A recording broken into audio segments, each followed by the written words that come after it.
मैथिली ठाकुर, आपने इनका नाम सुना होगा। भजन गाती हैं, लोकगीत गाती हैं और बहुत प्रसिद्ध हैं।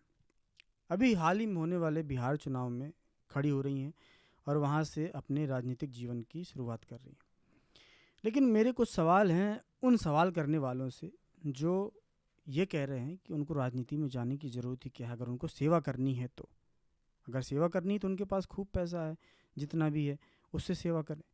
तो सबसे बड़ी गलती दोस्तों हमारी ये है कि हम एक ही चश्मे से सभी लोगों को देखने की कोशिश करते हैं। मानता हूँ कि राजनीति में बहुत गंदे लोग हैं, 95% से भी ज़्यादा करप्टेड लोग हैं। ईमान अच्छा नहीं है, कुछ भी अच्छा नहीं है उनके अंदर, 95% से ज़्यादा उनकी संख्या हो सकती है।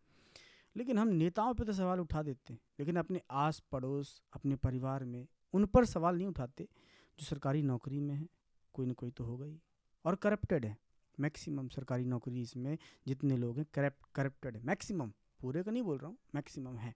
आप सब जानते हैं, हमको एक सर्टिफिकेट बनाना है, किसी सरकारी जगह में जाना है, तो अगर उसको टाइम पे चाहिए, जल्दी चाहिए, या फिर कोई उसमें बीच में व्यवधान ना है, इसके लिए कुछ ना कुछ देना पड़ता है मैक्सिमम जगहों पे। तो हम यहाँ पे सवाल कभी नहीं उठाते, ज़्यादातर सवाल उठाते हैं नेतागिरी पे। उससे भी दिक्कत नहीं है, वहाँ भी सवाल उठाइए, लेकिन जब कोई अभी शुरुआत ही कर रहा है तो उस शुरुआत में ही सवाल उठा देना कि क्यों ज़रूरी है, क्यों उतर रही है, पैसा है तो ना उतरें, या फिर पैसा छुपाने के लिए उतर रही हैं, ऐसे ऐसे सवाल कुछ ज़ीरो बुद्धि वाले क्रिएटर कर रहे हैं। और कुछ तो अफवाह भी फैला रहे हैं कि उनकी संपत्ति 200 करोड़ से ऊपर है। मैथिली ठाकुर चाहें तो ऐसे क्रिएटर्स पे लीगल एक्शन भी ले सकती हैं, लेकिन वो तो उनकी बात है। मैं बस ये कहना चाहता था कि जो व्यक्ति अभी शुरुआत ही कर रहा है, हम उसको जज कर लिए कि नहीं वो भी ऐसा ही होगा या फिर ऐसा ही हो जाएगा। शुरू में ही, पहले कदम में ही हम छोटे से बच्चे को कैसे जज कर सकते हैं कि वो 30 साल का होगा तो कैसे बनेगा।